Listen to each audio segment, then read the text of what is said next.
Mama don't allow no architecture around here. Mama don't allow no architecture around here. Oh, I don't care what Mama don't allow, gonna draw mine modern anyhow. Mama don't allow no architecture around here. Welcome to US Modernist Radio, where we talk with people who enjoy, own, create, dream about, preserve, love, and hate modernist architecture, the most exciting and controversial buildings in the world. I'm Tom Guile. You may recall that a few months ago, George Smart interviewed Kyle Bergman, director of the Architecture and Design Film Festival in New York City.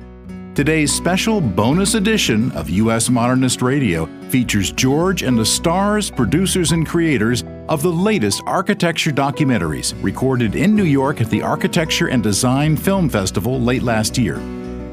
George's first guest is Mina Chow, producer and star of Face of a Nation, What Happened to the World's Fair. And later on, he talks with Bruce Inglis, director of photography for the documentary Lynn Murcott, A Spirit of Place. This is George Smart, and today we are at the Architecture and Design Film Festival in New York City. My guest is Professor Mina Chow. She's a faculty member at USC and has flown all night to get here. She's taken her B12. She is ready to go. Thank you, Mina, for joining me. She has created a movie called Face of a Nation, What Happened to the World's Fair, which is going to be shown here at the film festival. And it's about the whole World's Fair system, which people have heard about, the ones that have been in New York and different places around the world. We haven't had one in the U.S. in a while, right? Yes, we have not hosted a World's Fair, or technically a World Expo, Category 1 World Expo, since 1964. We've had smaller World's Fairs in the United States, but that's not the topic of what we cover in the film. We actually cover America's participation, which is more than just hosting it, yes, whether we want to be involved at all. And it's a very complicated story. So I'm going to just go by what you ask me, and Sure. I will try to clarify everything I've learned in 7 years of research. Okay. Well, let's start back, say, in the 30s, where we were pretty involved, and we were also going around the world. There was a notable one in Brussels, I believe, and That was 1958. 58, where they built the atomium Yes. structure for that. Yes. So what was America's gig in the 30s and 40s and 50s? Were we into this? Well, in 1939, we had the New York World's Fair, and let me just explain from the very beginning. Yeah. Americans know them as World's Fairs. The rest of the world calls them World Expos. Okay. So like the very first one was in 1851 in London, and that was called the London Great Exposition. And then there was the Paris Exposition in 1889, where you had the Eiffel Tower. Right. And then you also had 1893 Chicago Great Columbian Exposition. So those are considered historically Category 1 World Expositions. But Americans always have labeled them World's Fairs. And technically, we could hold a World's Fair in the United States, even though we've been kicked out of the official organization. Ooh. And we got kicked out. And we explained that in the movie why we got kicked out. But it's complicated because a lot of Americans don't even know that World Fair still exists. I didn't until I started looking into this at all. Well, believe it or not, when I started filming this film, I had no idea myself. And I was excited because I was sent to Shanghai to make a movie for USC School of Architecture, which is where I teach. My boss asked me to make a movie, a short movie about some program he had just created called the American Academy in China. So while I was there, I saw all this construction. I saw all these amazing structures, and then I saw a poster that said World Expo, Shanghai World Expo. And I'm like, oh my God, that's the same thing as a World's Fair. And I knew that because of history, architecture history. And I'm like, oh my God, I have to go. And so I wrote 4 grants and I won 4 grants, and I ended up getting the funding to start the film. But, getting back to 1939, 1958, because that was what you were asking me Right. about. 1939, New York hosted its first World's Fair. I can't remember if that one was originally started out as a Bureau of International Expo endorsed World's Fair. An official World's Fair, because the organization that is responsible for hosting or designating and running and organizing world expos is the Bureau of International Expos. It's a French organization. It was started in 1928, I think it was, 1928, 1931-ish, around that time period. And America's had kind of a cockamamie sort of, like a cowboy attitude towards world expos. Sometimes we just decide to do them, and then what happens is they become such a big deal because all the countries want to participate that they get retroactively categorized as an official world expo. Other times, we've been delegated to host it. So there's a long history. I do not profess to know the entire history of it. I had to focus on the story that I wanted to tell, which was what America's participation was for the last 25 years. Okay. So when did we get in trouble as a country? When did they kick us out of the organization? Well, we got kicked out around 1998, 1999, but we started outsourcing our image and not wanting to pay for our participation officially in around 1992, which is the Seville World Expo. Okay. And we show this in the film. And the critical thing I say is we show it because we didn't want to make a documentary. It was all talking heads, blah, blah, blah. Right. We wanted to take people on a journey. We wanted them to experience the wonder. We wanted them to get excited about how these events truly captured the American dream, how they captured the best of the country, of every country, and how we stopped wanting to go. And the way we describe what you watch in the film, it's called a log line in a film. It's a one-sentence description. I call it the TV guide description of what you see happening. Okay. And so what you see happening is daughter of immigrants, an idealistic American architect struggles to keep her dream alive as she journeys to discover why America abandoned World's Fairs. So that's what you watch happening. And that's you. That would be me. Uh-huh. But it originally did not start out being me in the movie. I spent 4 years following my hero, who literally believed in all of America's creative people. Sorry, I'm getting really emotional because he's my Obi-Wan Kenobi in the film, and I am Luke Skywalker struggling to keep my dream alive. Sure. So we use Star Wars to really parallel the characters because you watch this guy who was so incredibly forceful in making sure that we showed the best of who we were as Americans. And then you watch me, like, you know how, remember in Star Wars, you saw Luke, he was like so impatient to learn. He wanted to join the Jedi. The Jedi. He was really excited to be a Jedi Knight, and he was so impatient. And then when he met Obi-Wan, Obi-Wan had to school him and make sure that he understood all of the responsibilities of being a Jedi. So you see that his character flaw is his impatience. I didn't want it to make it about me, so you don't watch the character flaw unfold, but what you see happening is you see the result of a daughter of immigrants, my parents, who got engaged at the 1964 New York World's Fair. All right. And they passed that optimism on to their daughter, me, and you see what happens when that optimism is somewhat eroded. So that my character flaw was the idealism. And so when we were starting to piece the story together, we were using Star Wars to create a way so that people who watched the film could feel something. I didn't want to do a talking heads. Yes, we have talking heads. We have Gehry being the wise guy, Frank Gehry, the most famous architect in the world, as the wise guy in the film. But we didn't want to make this about, experts talking. We actually made it emotional. You hear from architects sharing their disillusionment and their sadness. And what I hope to do in making this film is, in some ways, I hope that by allowing the audience to feel the feelings that we are feeling as designers when our own country doesn't believe in us, that perhaps we can go through this sort of emotional catharsis, a kind of a cleansing of the emotion so that we can start from scratch again.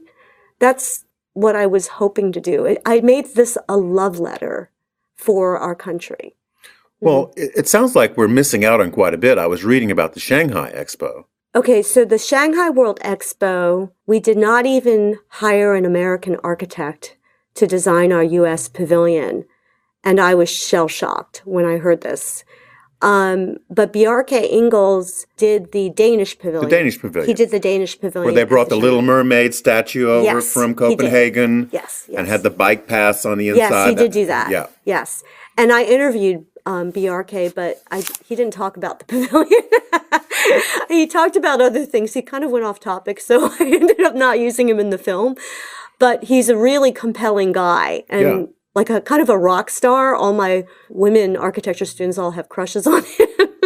So he was a very interesting guy to interview, but the person that was really actually kind of funny and fun to interview was Frank Gehry. Okay. He was very, very, I didn't use this quote in the movie, but he said, "You better watch it, girlie. I'm a lefty." I have all kinds of crazy sound bites from Frank Gehry, some of which I used in the film. So tell us about the Shanghai Expo. I mean, this was an incredible event. The Shanghai Expo was not only the biggest world expo in human history, it was the biggest event in human history. And I'm talking about thousands of years. Any event. No other event in human history did 73 million people attend. So if you can imagine what 73 million people is, the only context I can give you is when they had the Beijing Olympics, I think 6 million international visitors attended. We had 11 million international visitors attend the Shanghai World Expo, and about 60 million Chinese people from all over China went to this expo. So it was a huge opportunity to engage with one of the largest populated countries in the world, and we really missed out. America did a really bad job. Not only did we not hire an American architect, we were accused of violating the human rights of the visitors of our pavilion. Really? Yes. Wow. Now, how did we do that? We locked everybody in. Seriously? Yes, we locked everybody in. Was this a regular part of the experience, or did they just do it one time? No, this was every person got locked in. Say more about this. So this has got to be a story behind this. That is why I started the movie. Okay. Basically, I got funding to make a short experimental movie in 2010 because I found out World Fairs still exist. I went to the Shanghai World Expo and I set up interviews with China, Spain, France, United States, and the UK. Why the UK? Because I researched all the national pavilions and I picked probably about 15 national pavilions, but the 5 we ended up covering. In media, you basically get the ones that call you back. Right. So we were able to set up interviews with the 5 that we selected. We had to do the United States since I'm an American citizen. And then we did, we got to interview the architect of the China Pavilion, the UK Pavilion, the Spain Pavilion. We ended up interviewing, I think he was in charge of one of the consul generals for the France Pavilion. And then we did not interview the architect for the United States Pavilion. He was a Canadian. A Canadian designed the United States of America Pavilion. And I couldn't figure out how this would happen. Now, let me just start from the beginning. Okay, well, I'm still one with the part where we locked people inside the expo. So, well, you have to watch the movie, okay? Because, like I said, it's one thing for me to say this. It's a whole nother deal when you're actually experiencing. Oh, I'm sure. And just like prison, it's different to talk about it than to actually go. Yes. So when we started filming in Shanghai, we were so awestruck by the architecture. We got to see the Thomas Heatherwick UK pavilion, which is literally a work of genius. They took basically 60,000 acrylic rods and they took seeds from the Kew Gardens and they put the seeds inside these long acrylic strands. And so the strands reached out. So it looked like a porcupine, or, some people said it looked like the British flag if you blurred your eyes and such. But what was fascinating about this pavilion was that, some of these seeds could have been the cure for cancer, the future of how to feed the world. And so the UK wanted to send a message that the UK was the future. So this was an incredibly powerful piece of architecture that captured this idea without any words. And then the whole thing was recycled. It was all naturally daylit. So the sunlight came into the acrylic rods on one end, 7 meters long, went 7 meters and penetrated inside the pavilion and illuminated the interior of the pavilion. And so when you walked in, you were surrounded by these seeds of the future. And so this is what every national pavilion was supposed to be saying something to the Chinese people and the international visitors about what their country is about. And you're supposed to be talking about the best of your country, whether it's through its architecture, its art, its music, its science, its technology, its innovations. And that traditionally has been what world fairs have done, is they showcase the best of a country's innovations. Now, of course, there was another part of it, which was the commercial part of it. The U.S. Pavilion, we ended up scheduling that interview last. Nobody wanted to say anything at first. And when I had to go as a journalist, and I'm an architect and a professor, and I was petrified to go to China, which is my parents' home country, but yes. I was born in Philadelphia, and I had been hearing about, Lisa Ling's sister was, put into prison. And then I was like, oh my God, I better cross my T's and dot my I's, make sure I get my press pass. So I got the press passes, and I wanted to make sure I didn't do anything to make the Chinese government upset with me. So, they knew I was coming there to shoot a film about architecture. And so we got permission to interview the Chinese people to ask them what they thought about the national pavilions. Because originally the film was supposed to be just a small experimental film that talked about what the architects intended in the design of their pavilion and what the public actually got as a message. So it was just a general film about the Shanghai Expo. Yeah, innovative architecture, and whether innovative architecture actually was able to successfully message what the pavilions were trying to say, what the architects were trying to say, whether the architecture was effective in communicating what their country was about. So that was what my short little 10-minute movie was supposed to be about. And then what ended up happening was we noticed that all the visitors could understand that France was about romance and the sensory experience. UK was about the future. Spain was about, this and that. And then we got to our own United States of America pavilion. It was this bland gray box. There was no architecture. And people called it an oil refinery. They called it, oil refinery is about right. They said car dealerships. And then, and if you're an architect, you know that architecture is not supposed to be like just a dumb building, a dumb box, unless you're playing off of a dumb box experience and then you go inside and see opposite. So architecture is supposed to be meaningful. It's supposed to move you in some way emotionally. That doesn't mean that it has to be beautiful. And a lot of the public get the wrong idea. They think that architecture is supposed to be beautiful, aesthetically pleasing. And they don't understand that architects are supposed to actually challenge your perception of your three-dimensional reality of your existence. So architecture in some way challenges whether it's materialistically to the materials of the building itself, whether it's spatially. We like to play with people's experiences of form and space. So when we came to this United States of America pavilion, we're like, okay, it's a gray box on the outside.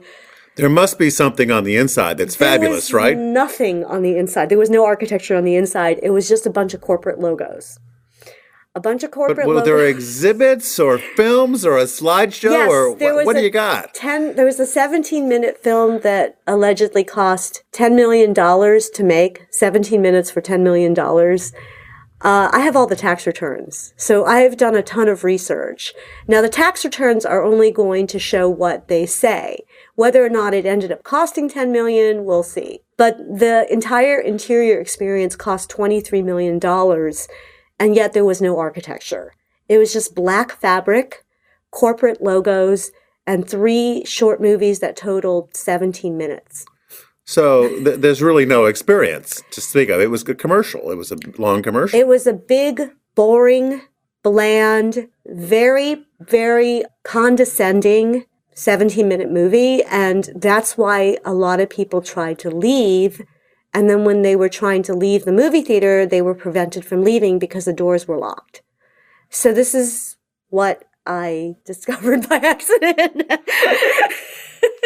And so as a student of architecture, you basically take history of architecture classes and you hear about World Expos. You hear about the Eiffel Tower. You hear about the Geodesic Dome, Buckminster Fuller. You hear about amazing architecture at World Expos. So the event that most architecture students understand is supposedly showing the best and most innovative, as some people, as James Bieber says in our film, the couture show for architects. We ended up showing a bland gray box with corporate logos that ended up costing $68 million of, I would say, non-taxpayer money. So you should understand that we're the only country in the world that funds our presence through our American corporations. And in some cases, other countries' corporations.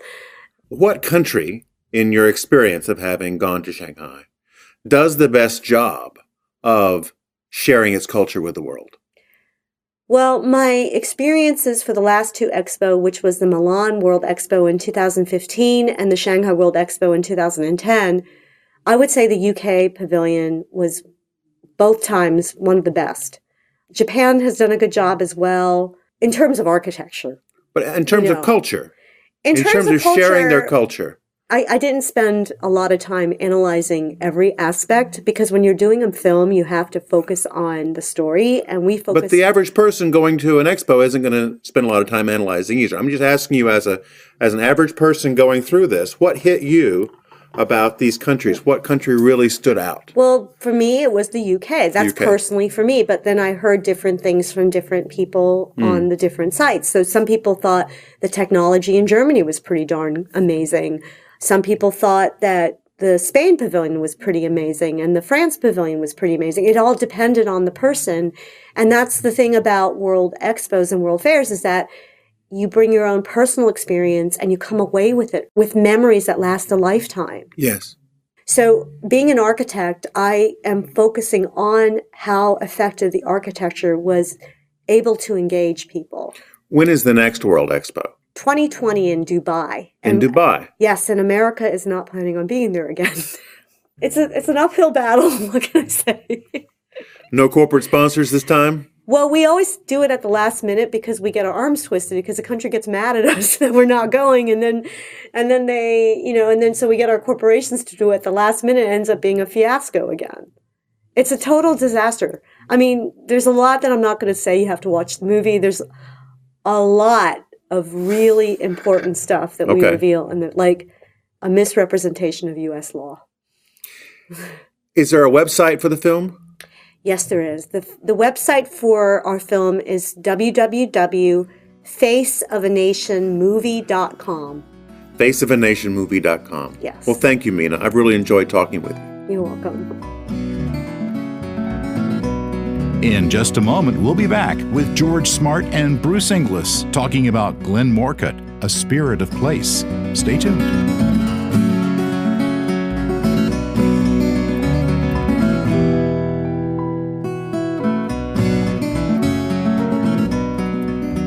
This is George George Smart, and I today am at the Architecture and Design Film Festival in New York City. It's part of an ongoing series of films about design and architecture, many of which are premiering during this week. My guest is Bruce Inglis, who is a freelance cinematographer and editor based in Sydney, Australia. He has been on the scene with news, current affairs, and documentaries, and for the last 10 years has been making arts documentaries with producer and director Catherine Hunter. He is director of photography for the 2017 ADFF film Glenn Murcott's Spirit of Place, which explores the life and art of Australia's most famous living architect, a name, Glenn Murcott, who we don't really know here in the U.S. So Bruce, tell us about Glenn. Glenn is unusual in one of the winners of the Pritzker Prize. He won it in 1992. And unusual, he doesn't do tall buildings or large-scale commissions. He only works in Australia, and he's a very modern architect that does domestic housing and small-scale public buildings. And he came out of architecture, sort of trained in the late 50s, early 60s, and he developed his architecture practice like all architects. He went to architecture school, then he joined a big firm, and he railed against the design decisions being made at a corporate level on large buildings, and he fought against the company, and he didn't want to compromise his design ideas, so he realised he had to go out and only work for himself. And he made a decision very early on that he'd have no staff, he would work for himself, he'd do all his own drawings, he didn't employ other staff. Sometimes he collaborates on bigger projects where he needs to work with other architects. But he wanted to be very pure in his ideas about architecture. And like a lot of other architectures that came out of Australia in the 1960s in domestic architecture, there was a school called the sort of Sydney Bush School. So there are a lot of references to natural materials, exposed timbers, using raw brick. It was almost like a reaction to internationalism, sort of a bit more romantic connection to the Australian landscape. There's quite a few architects who came out of that. But Glenn sort of elevated his work beyond that. He took the principles and ideas of vernacular architecture, hay sheds, milking sheds, farmers' buildings, and he took the ideas and refined a lot of those ideas using corrugated iron that most people had abandoned using and thought it was just a very rough cast thing that modern architects didn't touch. So he went back to those original materials, but he refined them and did such beautiful detail that he lifted his architecture beyond just a sort of a reference back to vernacular. And that's what got him the attention. And he was very much associated very early in the idea of your houses should respond to the landscape. So they should use passive solar planning, which has been around for a long time. I think sure. He wasn't the first to come up with that. But understanding where the breezes come from, and he had from his father, he had a deep knowledge of botany, plants, and where they grew, and shade, and smells from different plants. And he applied all that to his architecture. So he would go to site meetings and he would spend days just observing the wind patterns and the sun, where the sun came around, and wanted an architecture that didn't need air conditioning, that didn't need excessive heating, that the houses would sit in the landscape very delicately. Organically. And at the time the phrase was that you touch the earth lightly, the idea that you impact as minimally as possible when you're building your house, or you move through the land lightly, as in Aboriginal people's sort of beliefs and customs. So that Native American beliefs as well. And that's what informed his architecture. It always came from, first and foremost, that connection to the land, and any design decision that he made always had a reason. If it was a curved roof, it was curved because the way the wind would blow over the roof. He shaped downpipes to collect water, and the conical shape that looked very architectural and sculptural had a sort of a cone at the top, so that the long eucalyptus leaves, when they fell off the trees onto the roof, would be washed. They wouldn't get caught in the gutters.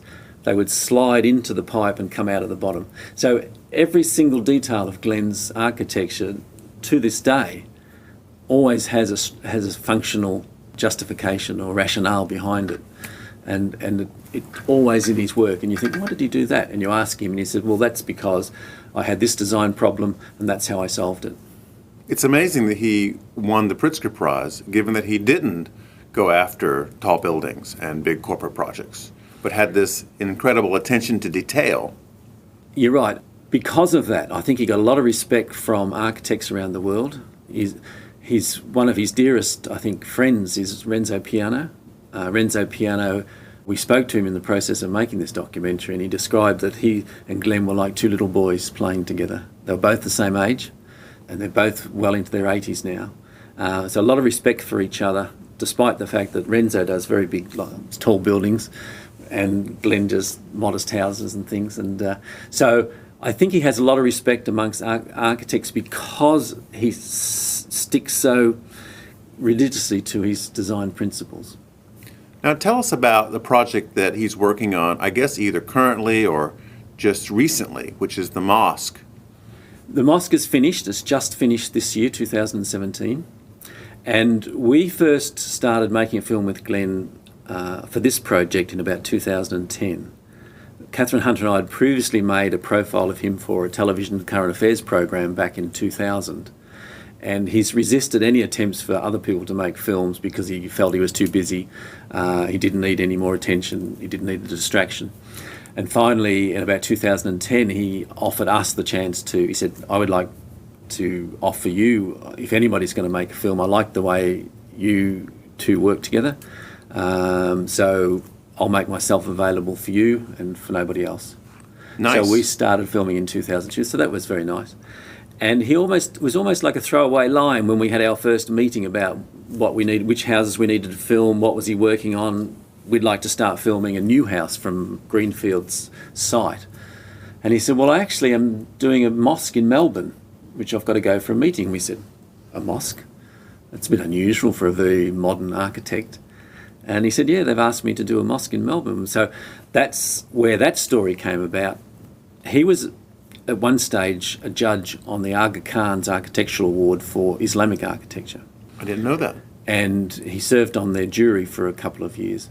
And a Muslim community in Melbourne, they were the children of mainly Lebanese descendants who'd come to Australia in the 60s and 70s.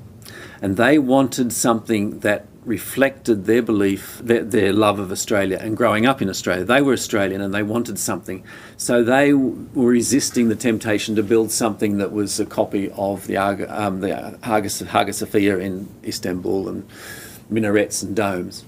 So they were looking for something different. Some of the older community were a bit suspicious, but it was suggested that they talk to Glenn because he was this Australian architect who seemed to know something about Islamic architecture, and so they approached him. And he said, well, I'm not the sort of architect that's going to give you domes and minarets. And they said, that's exactly why we've come to you. We want something that reflects modern Australia, but still is a mosque for our community. We've got an old building that's run down, and we want something new and that's welcoming. So that's where that project started. And was that controversial in Melbourne? Because I know in some communities it's a big deal when a mosque goes up these days because of the political climate. The only problem they had was a little bit with their planning. The first site that they picked would have been encroaching on some public parkland, and there was a bit of a protest about that. But their community was well integrated in Melbourne, well respected, and they found a site that was suitable and there was no longer any further issues. There's been other mosques in Australia where there's been a sort of a backlash of people protesting about mosques, full stop, but they had very little resistance. As you were making the film, Bruce, what did you learn that surprised you the most about Glenn? I'd known of Glenn since back in the 70s. I'd first built a small house with my father-in-law as a builder, and I'd did a modest little design for myself, and I looked up and learned all about solar planning, passive solar planning, and facing the house in the southern hemisphere, facing, so your glass wall on the north is on the north side, not the south side. Right. And give you enough overhang of the eaves to protect, so there's no sun coming in the sun. So I designed all that, and in the process, I came across an article about Glenn and his work, probably around 1980. So I was aware of his work, and cut a long story short, I ended up working for a current affairs television program and the chance to make a film about him. So I was aware of his work, and so I knew a bit about solar planning, and when we started filming with him, I guess so this was our second time to film a project with him. So I'd known that he's very loyal and very generous with the people he works with and the people he talks. I think one of the things I learned was how determined he was. He gets a project and he's prepared to push it through. He's had to go to court a lot with a lot of his houses where local planning officials knock back his plans because they don't fit in with a conventional architecture. So he's had to go to court and he fights for it, and I don't think he's lost a case. He's always managed to show that his architecture is appropriate. That is dedication. Suitable. Yes. In the process of making the film with the mosque, I think it was the way he worked with the community in Melbourne. He hired an architect in Melbourne to do the day-to-day stuff, who's part of the local Islamic community. He's of Turkish background, a descendant of a Turkish immigrant, where most of the people in the mosque community are Lebanese. That's Hakan Alevli, who has his own architectural business in Melbourne. And just the way he worked so positively, and every month he would go down, because he lives in Sydney and the project is in Melbourne. He didn't hand over the project to Hakan. He was there every day. They would say, look, we've got a they'd work on a new design solution. He's there involved in the whole nuts and bolts right through the whole process. And he would go down every month for follow-up and look at the site and talk to the builders and talk about materials that were being ordered. So I think it's that closeness with his clients and the generosity he's shown. And another thing I learnt is that with filming all the houses that he'd done over the many years, how much his clients stay friends with him. They become lifelong friends. And a lot of architects probably can't say that their clients, some things often go badly. But Glenn has wonderful friendships and relationships with all the people that he's built houses for, designed houses for. In residential, that's very special. Yeah. So, and as a filmmaker, I had the privilege of getting to stay in at least 4 of his houses, sleep in, stay and visit. Oh, so, yes, yeah. Excellent. And you do get this wonderful sense of calmness when you're in a Glen house. It's just a delight to be in. And for any listeners who are heading to Australia, one of them you can actually hire as a holiday house. Which one is that? It's the Bingy Point house, the one with the wave roof. Yes. Is available. You can rent that as a holiday house. Oh, wonderful. Well, Bruce, where can people read or learn more about Glenn or the movie? It is available to purchase as a DVD. I don't know whether there's an NTSC version, or we don't have live streaming, but you can go onto a website of Catherine Hunter Productions. If you look up that website, there will be information about our various art documentaries. And Glenn Murcott does have a masterclass every year that he runs for architects, architectural students, practicing architects, and that's on in September of next year. And it's a 2-week residential course where Glenn works with 3 other Australian architects and take all their participants through all his principles of architecture.